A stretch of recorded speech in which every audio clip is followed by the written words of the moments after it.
ஓம் சரணோம் சரணோம் ஷோர்ணாபர்ணாயே விக்ரகமஹாமந்திரஸ்ய ஷோருபானாம் ஷோர்ணமங்கள பீதாம்பரே பந்தளமகாராஜாய புத்ராணாம் பரமார்த்த ஷோருபானாம் சரணோம் சரணோம் ஷபரிசாஸ்தாம் சரணோம் நமோ நமः. ஆக 36வது ஸ்லோகம் வஸ்தர கலஷ்ய பக்தின்னுட்டு பேர். முதல்ல இருக்கக்கூடிய சரணத்துக்கு வஸ்தர, இரண்டாவது சரணம் கலஷ்ய வஸ்தர கலாரூபம். ரெண்டு சரணம் ஒண்ணு சேர்ந்தா ஒரு பக்தி. இந்த வஸ்திரம் அப்படிங்கிறது எப்ப கொடுக்கப்படுறது, ஏன் கொடுக்கப்படுறது? சீனிவாச கல்யாணம் கேள்விப்பட்டிருக்கீங்களா? கல்யாணம் முடியுது, அடுத்த ஒரு மனைவி வந்து பேசுது. பெருமாளோட ஏற்கனவே உங்களுக்கு கல்யாணம் ஆயிருக்கே. அப்ப அவ ரெண்டு பேருக்குள்ள சண்டை வருது, ஸ்ரீதேவி பூதேவின்னுட்டோம். அப்ப பெருமாள் என்ன சொல்றாருன்னு கேட்டா, தன்னோட முதுகுக்கு பின்னால நகர்ந்து 7 அடி பின்னால போறார், ஒரு சிலாரூபமா ஆகிறார். இப்ப அந்த சிலாரூபம் தான் கலியுக பரதன்னு பேர். இப்ப மக்களான நாமெல்லாம் அதுக்கு வேண்டுதல் பண்ணி கிரீடம் கொடுக்கிறோம். அபய ஹஸ்தத்துக்கு வைரக்கல்லாலேயே ஒரு கையை பதிச்சு கை மாதிரி கொடுக்கிறோம். எதுக்கப்புறம் அதை கொடுக்கிறோம்னு கேட்டா, அவர் வந்து சிலையா நின்றுட்டதுக்கு அப்புறம் நவபாஷாணத்தோட சக்தி 9 வகையான மருந்து கலந்த வியாதியை தீர்க்கக்கூடிய நவபாஷாணம்.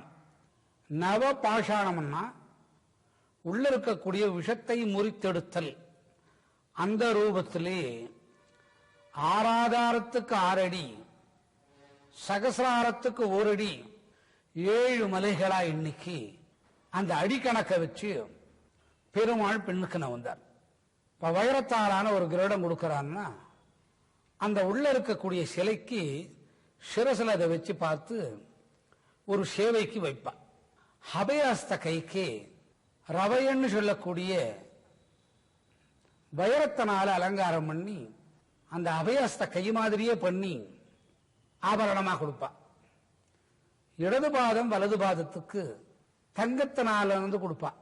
இதெல்லாம் ஒரு சிலை ஆனதுக்கு அப்புறம் இப்போ நம்ம அதை பார்க்கல, அது ஒரு காலத்துல நின்று போச்சு.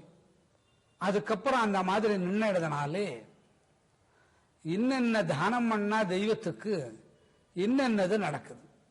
இப்போ நமக்கும் தெய்வத்துக்கு உண்டான ஒரு விஷயம். அதே மாதிரி இந்த வஸ்திர கலஷ்ய பக்தின்றதுல ஓம் சரணம் வஸ்திர, சரணம் அடுத்தது கலஷ்ய பக்தின்னு பேர்.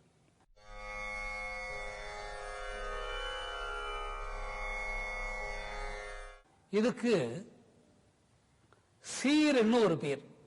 சீர்னா ஆன்மீகம் அர்த்தமுள்ள ஒரு ஸ்லோகம். இந்த சீருக்கு இன்னொரு பேர் இருக்கு உங்களுக்கு. 7 சீர்கள் கொண்டு திருக்குறளை எழுதினார். அப்ப 7 சீருக்கும் அதுக்குள்ள என்ன இருக்குன்னு கேட்டீங்கன்னா, தெய்வீகமான ஒரு பொருள் இருக்குது. அதனால்தான் இன்னைக்கு உங்களுக்கு திருக்குறள் உலக அளவில் தமிழா இருந்தாலும் கூட அது போற்றப்படுகிறது. இங்கே சீர், பொன் வீட்டுக்கு கொடுத்து அனுப்புற சீர்னு ஒரு பெயர். சீர் என்ற சொல்லுக்குள்ள ஆன்மீக தத்துவம் இருக்குதுங்கிற ஒரு பொருள். இந்த வஸ்திர கலஷ்ய பக்திங்கிறது தகப்பனுக்கும் மகனுக்கும் உண்டானது. மக்களுக்கும் பக்திக்கும் இறைவனுக்கும் இடையில பலன் உண்டானது. தகப்பனுக்கும் மகனுக்கும் உள்ள வஸ்திர கலஷ்ய பக்தியிலே உறவு முறிதல். பிறக்காத குழந்தை பிறந்துடுத்து தொட்டு பார்க்காம இருக்க முடியாத ஒரு குழந்தைய தொட்டு பார்த்தா எடுத்து அந்த குழந்தை தெய்வம்னு தெரிஞ்செடுத்தோ அந்த குழந்தை வீட்டை விட்டு போகிறேன்னு சொல்லு. தாய்க்கு தலைமகன் நீங்க கேள்விப்பட்டிருப்பள். தலைமகன் மேலே அப்பாவுக்கு தான் அதிக பாசம் இருக்கும். வளர்ப்பு பிள்ளையா இருந்தா இன்னும் அதிகமான பாசம் இருக்கும். அந்த பந்தள மகாராஜாவால போர் புரிய முடியாத விஷயத்தை கூட இந்த குழந்தை போருக்கு போய் ஜெயிச்சு பந்தள தேசத்தை காப்பாத்துறது. முடி சூடாத மன்னன் இவருக்கு பேர். வஸ்தரஸ்யன்னா முடி, வஸ்தரஸ்யன்னா சீர், கலஷ்யன்னா முடி சூடாத மன்னன். உட்கார்ந்த குழந்தை உருவத்திலிருந்து நெருப்பு பிழம்பா தெரியுது. நடுவுல குழந்தை உட்கார்ந்து இருக்கு. ஆஹா, இது என்ன அதிசயம்! இந்த குழந்தைய நம்ம என்ன பண்றது? தோப்பனாருக்கு ஆனந்த கண்ணீர். முதல்ல பிரியிறோங்கிற நினைவு, அப்புறம் பிரிய போறது இல்லையேங்கிற நினைவு. வித்யா குணநீத பக்தியில குழந்தை உட்கார்ந்து இருக்கு. அழியாத செல்வங்களை மக்களுக்கு கொடுக்க போகுது. ஆனாலும் இப்படி உட்கார்ந்துடுத்தே நம்ம என்ன பண்றோம்? அவருக்கே தெரியாது. தன்னோட 2 கையை அப்படி எடுத்துண்டு என்ன மகனேன்னு இப்படி கேட்டாராம். என்ன மகனே இப்படி அமர்ந்துட்டியே? இந்த தந்தைய நினைச்சுப்பார். குழந்தை பேசல. குழந்தை என்ன ரூபமா எடுத்து? தங்க ரூபமா எடுத்து. என்ன தங்கமா எடுத்து? சொக்க தங்கம். சொக்க தங்கத்துல எதுவுமே வராது. இந்த மாதிரி ஒரு குழந்தைய நம்ம விட்டுட்டோமே.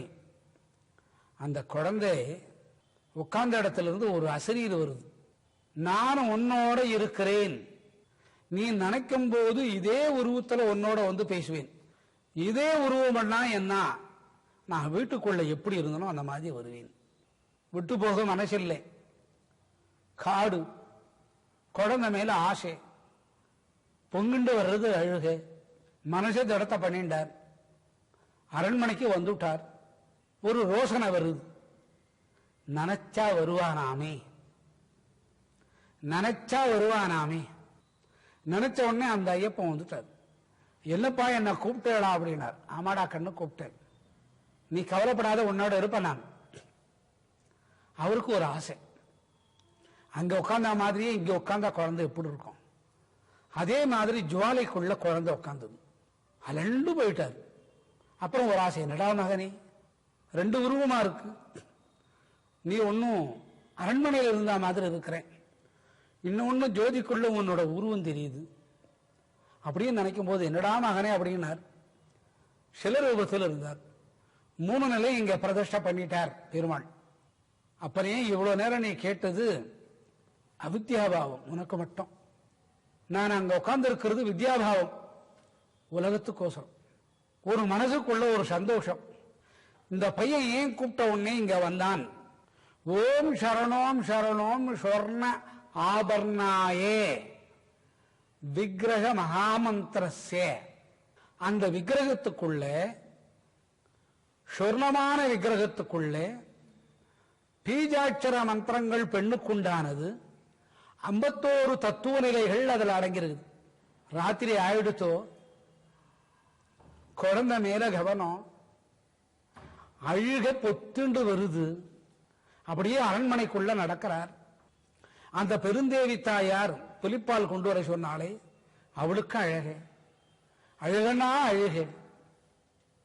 இந்த மாதிரி ஒரு குழந்தைய தொலைச்சுட்டு நிக்கிறமே நம்ம. இது என்ன குழந்தை?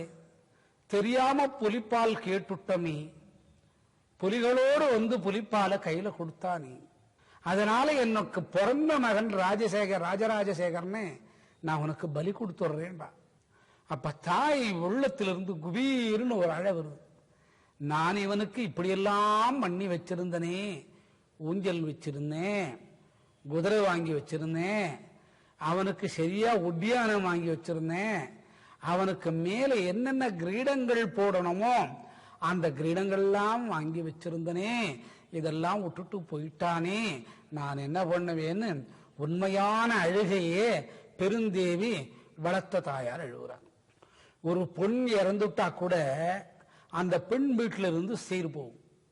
எல்லா சீர் கடைசி வரைக்கும் இருக்குது. மஞ்சள் குங்குமத்திலிருந்து புடவை வரைக்கும். அதுக்கு வஸ்திரான்னு பேர். சீர். இந்த சீர்ன்றது அவித்யா, உலகமாயை. வித்யான்றது ஞானம், உலகத்துக்கு மணிகண்டன் கொடுக்க போறது. அதுக்குதான் வஸ்தர கலஷ்ய பக்தி.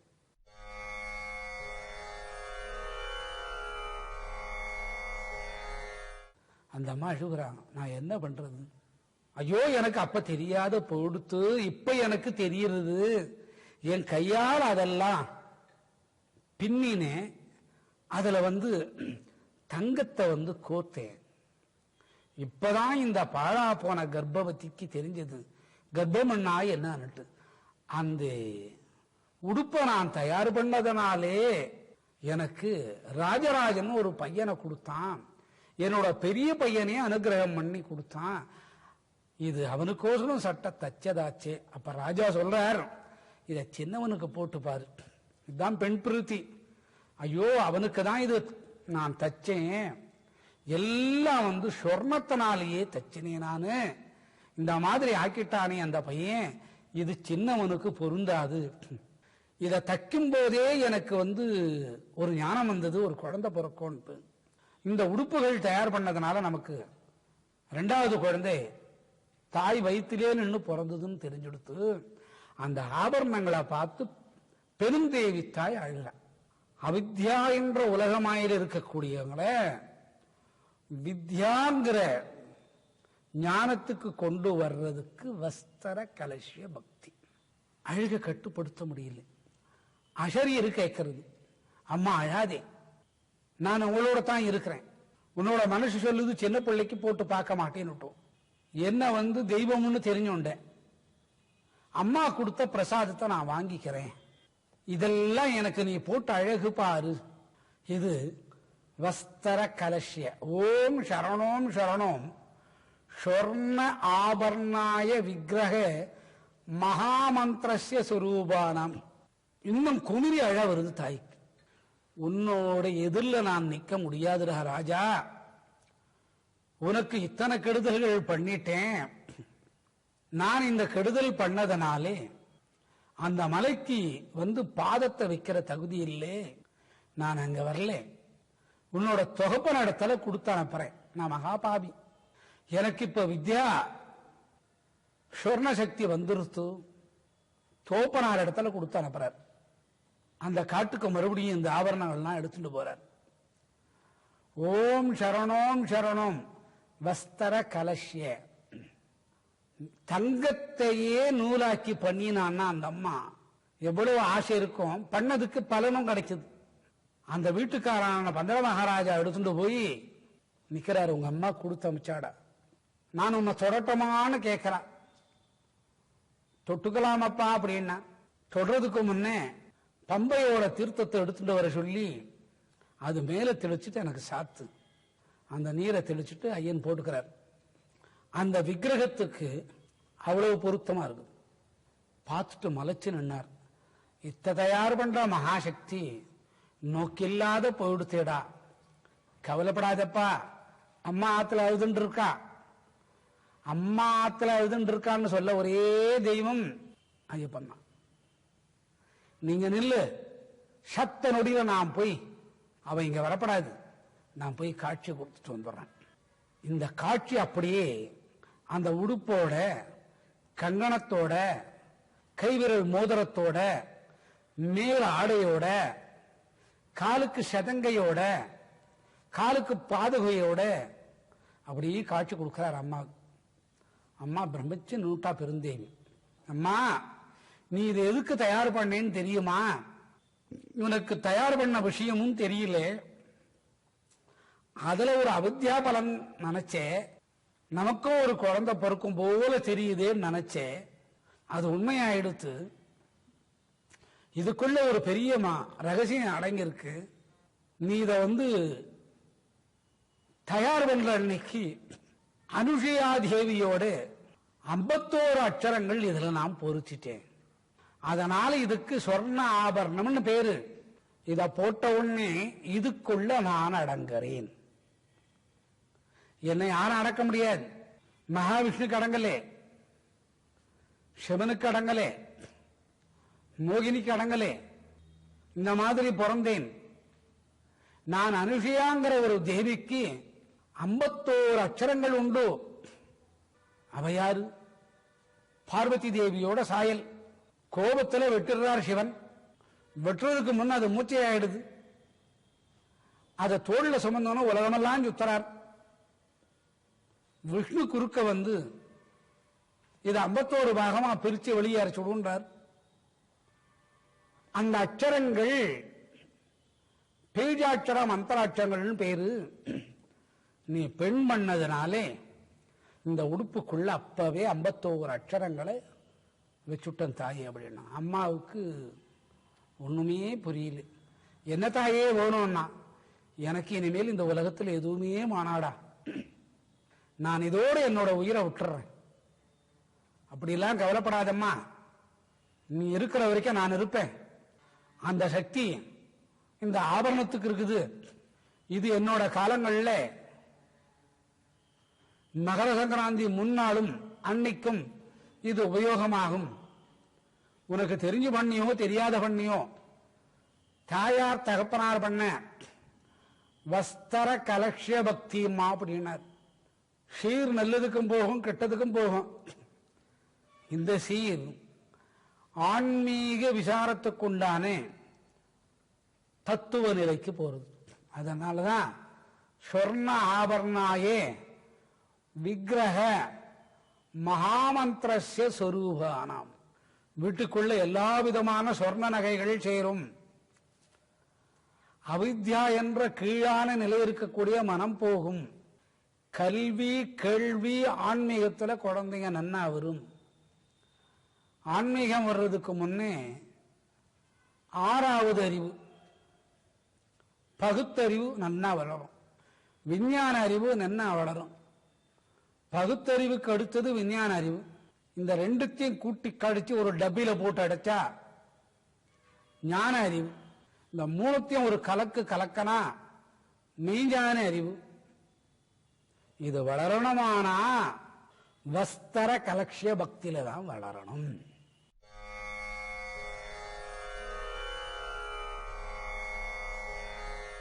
அம்மா மலைச்சு நின்னுட்டாங்க. இந்த மாதிரி ஆனந்தமெல்லாம் வாழ்க்கையில கிடைக்காது. 18 மலைகளை கடந்து வந்தா அம்மா உன்னோட பாதம் வலிக்கும், நீ வராதே. இந்த பையனை ஓட வச்சனே, நான் பிஞ்சு பாதங்களால ஓடினானே. இந்த மாதிரி இறைவனுக்கோசரம் ஏங்கிறது. இறைவனுக்கோசரம் முதல்ல பண்ணக்கூடிய ஆடைகளுக்கு வஸ்தர கலஷ்ய. இந்த மகாபாவியை மன்னிக்க மாட்டியா? அம்மா நீதான் என்ன மன்னிக்கணும்.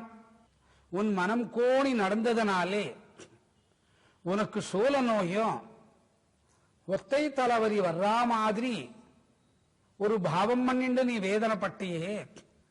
ஆனா அதை பண்றதுக்கு ஒரு யோகிதாம்சம் வேணும்.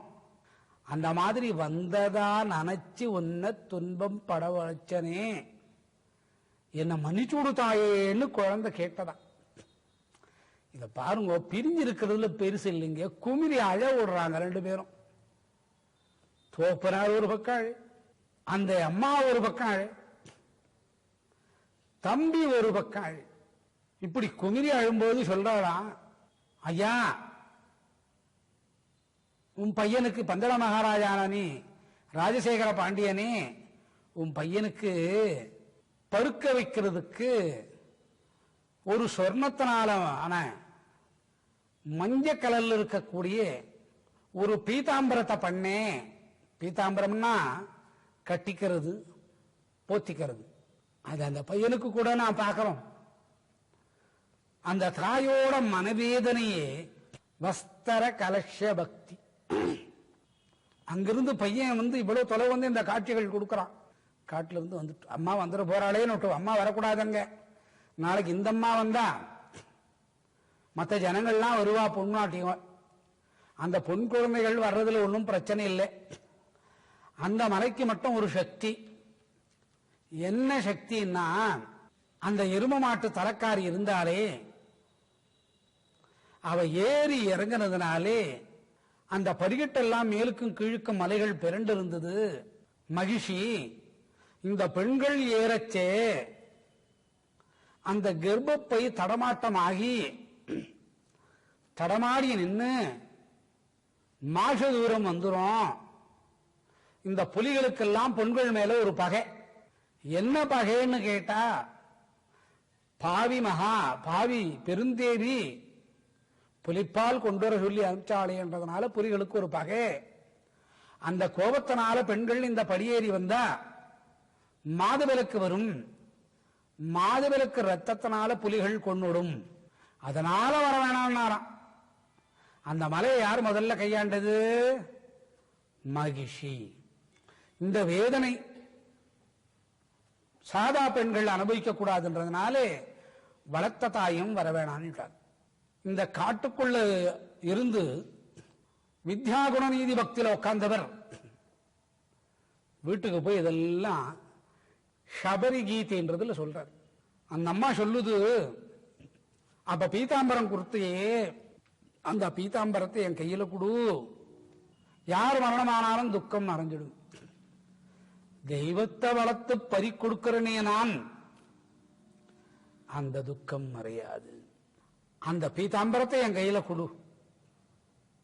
நாலாம் அடிச்சு சொர்ண மங்கள பீதாம்பரே யார் கொடுத்தது? பந்தள மகாராஜா. யாருக்கோசரம் கொடுத்தது? அவனுடைய புத்திரானாம். புத்திரானாமன்னா ரெண்டு. ஒன்னு பிறக்காத குழந்தை, அந்த குழந்தை தெய்வீகத்தனம் வாய்ந்தது. இன்னொன்னு பிறந்து மடியக்கூடிய குழந்தை. இது மடியாத குழந்தைக்கு புத்திரானாம்னு பேரு. நான் என்னடா பண்றது? நான் என்ன பண்ணுவேன்? என் மனவே குணம் ஆயிடுத்தேன். இப்ப நான் தெளிஞ்சிட்டேன். எனக்கு இனிமேல் இந்த உலகத்துல எதுவுமே வேணாம் அப்படின்னு ஒன்னே அந்த குழந்தை தன்னுடைய உருவத்தை காட்டி கொடுத்துதான் பரமார்த்த சொரூபானாம். அம்மா, நான் உனக்கு குரு. எந்த பையனை புலிப்பால் கொண்டு வர சொல்லி காட்டுக்கு அனுப்பினாளோ அதே மகனே ராஜனோட பீதாம்பரத்தை விட்டுண்டு ஆடைகளை பூட்டி பார்த்து அந்த பீதாம்பரத்துல குழந்தை பார்த்த உடனே சிறு குழந்தையா வந்திருந்தான். அணைச்சுண்டான். பரமாத்ம சொரூபானாம். நான் என்னோட பரமார்த்தமான சொரூபத்தை காட்டின உடனே மானம் அவமானத்தை கடந்த நிலையானே உன் மார்பகங்கள் பெருத்து அது வழியா பால் வந்து எனக்கு அபிஷேகம் பண்ணிட்டேன். அதாவது இறைவனோட ஒன்றி கலத்தல். இறைவனோட ஒன்றி கலத்தல்னு பேரு வஸ்திர கலச பக்தி. இந்த குழந்தை பிறக்க முடியாதவங்களுக்கெல்லாம் அவங்களோட உடல் வாகு வஸ்திர கலசிய பக்தியில இருக்கு. அதை உணர்ந்துட்டா இப்பிறப்பிலும் குழந்தைகள் பிறக்கும். ஒவ்வொரு பொண்ணும் தான் மலடி அல்ல, எங்க உடல் வஸ்திர கலசிய பக்தியினால் ஆக்கப்பட்டது. அதை யார் பூஜை பண்றான்னு கேட்டா ஐயப்பன். அலிகளை கூட ஐயப்பன் நாம் பூஜை பண்றார். நான் உங்களை தொழுதுண்டிருக்கிறனாலே உங்களுடைய திருமேனி வஸ்திர கலசிய பக்தியினால் ஆக்கப்பட்டிருக்கிறது. இது 36வது ஸ்லோகமாக்கும். இப்ப நம்ம சத்த பொறுத்திருந்து 37வது ஸ்லோகத்துக்கு போறோம்.